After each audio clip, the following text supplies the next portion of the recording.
What's up, guys? Welcome back to my channel. My name is Ocean, and if you haven't noticed, this is my YouTube. Today I am going to be talking about a couple of things. But first, let me start off with saying that I have decided to rebrand my entire YouTube. I decided to change the name and really take this thing more seriously and create a name that, like, when you search it, that it's the only thing that you find. Today we will be discussing a pretty unfortunately common topic where I was refused service because of my sexual orientation, and how that whole thing panned out, what happened, and how I almost had to fight this man. Yeah. Just to give you a backstory, at this point in time, around August of last year, me and my spouse were both transitioning out of the military. We had to pick up records, clear stuff, all that, blah, blah. So this particular day she couldn't make it, so she asked me to pick up her records for her. So I go in the office of the little record keeping place, right? There's this older guy there, gentleman. He's really older and, you know, thick ass glasses. He asked me what I was here for. I told him I was here to pick up my wife's records, and he was like, "Oh, you can wait over there." So there's two lines to it, right? And he's like, there's a female that's taking customers or whatever. He ain't got nobody in his line. He was like, "Oh, you can go over there." I didn't think nothing of it, you know. It was the first time I experienced anything, so I didn't think nothing of it. I was just like, okay, well, maybe she's the one who handles this specific record that she needs. So I go about my business. They said it wasn't ready yet. So a couple weeks later, I decided to go and pick up her records because they weren't ready the last time. Go inside. He's like, you know, how can I help you? Of course, he doesn't remember me. And I was like, well, I'm here to pick up my wife's records. And mind you, the other lady, once again, has people in her line, but in his line, he has no one. And as he says, you know, you can go over there, he says, the devil is a lie.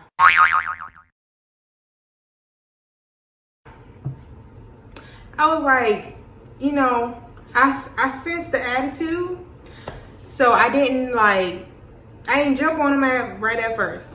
So I was like, the devil is a lie. What you mean the devil is a lie?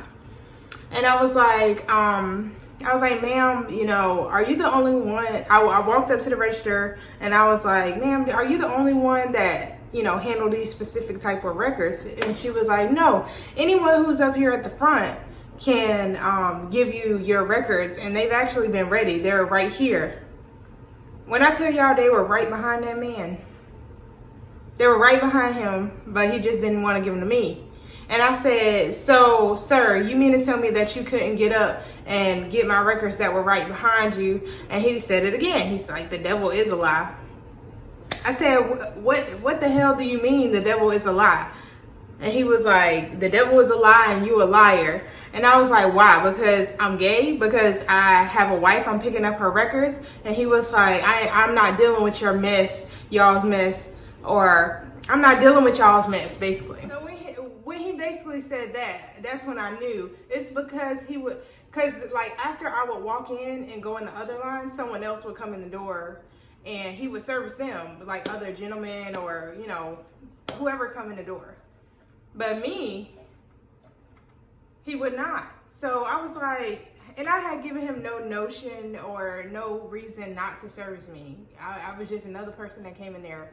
But the first thing out my mouth saying that I'm here to pick up my wife's my wife's records, that's when he wanted to catch an attitude.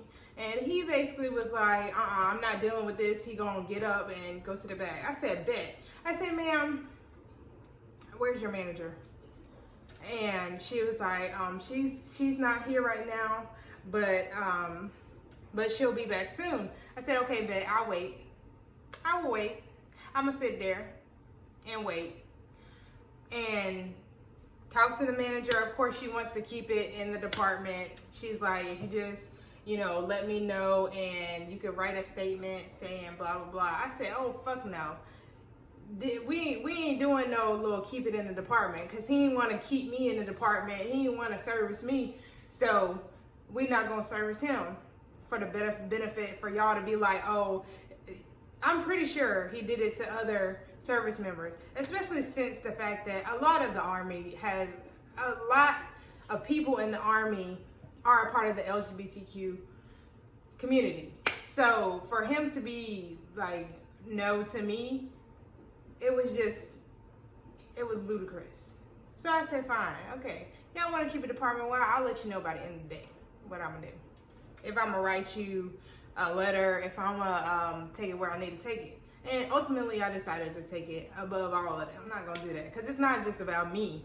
It's not just about my situation, because I was very calm, but it could be another person, another soldier that like don't really give a fuck, that come in there and say what they got to say. So I took it to the chief or whatever, the chief of the hospital, blah, blah, and stuff. So basically he was suspended. I didn't see his ass there for a couple weeks. And I'm assuming, I don't know what came of the situation, because right after the situation happened, I was out processing and worried about getting home. I was not worried about that man. But the reason why I felt it was important for me to share this story about being turned down service because of my sexual orientation is like, it's crazy to me that someone really would take the time out their day to spew out so much negativity and really deny somebody just handing them something just because of who they are.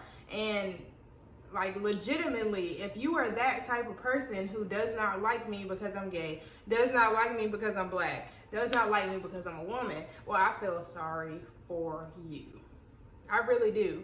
It makes no sense to discriminate against someone because of something about themselves.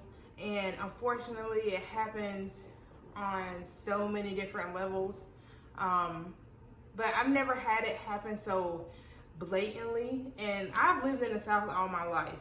I've never even had like, don't get me wrong, it does happen, like people, say things that may not be okay, but nobody's blatantly refused to like interact with me because of who I am. Point blank, period. If you don't want to service a certain demographic of people, make sure you don't work in an area where them demographic of people do not live, work, thrive, whatever. Make sure you go somewhere in a corner, because I'm sorry, honey, the world is evolving and people are changing. Things are becoming more acceptable. People are coming into their own, embracing their natural, embracing their beauty, embracing who they are, and creating their own definition of who I say I am. And for you to tell me that you're not going to take part in just something simple, just handing me my records or handing me my spouse's records, that tells me that your IQ is below average. This right here was Storytime with Ocean. Make sure that you like, subscribe, comment below if you've ever experienced a situation like this where somebody has outrightly discriminated against you because of something that you are. And no matter what, no matter how they feel, no matter who they are, at the end of the day, you have to be you, because can't nobody else be you but you. So if they can't get with it, then they can get lost. And that's on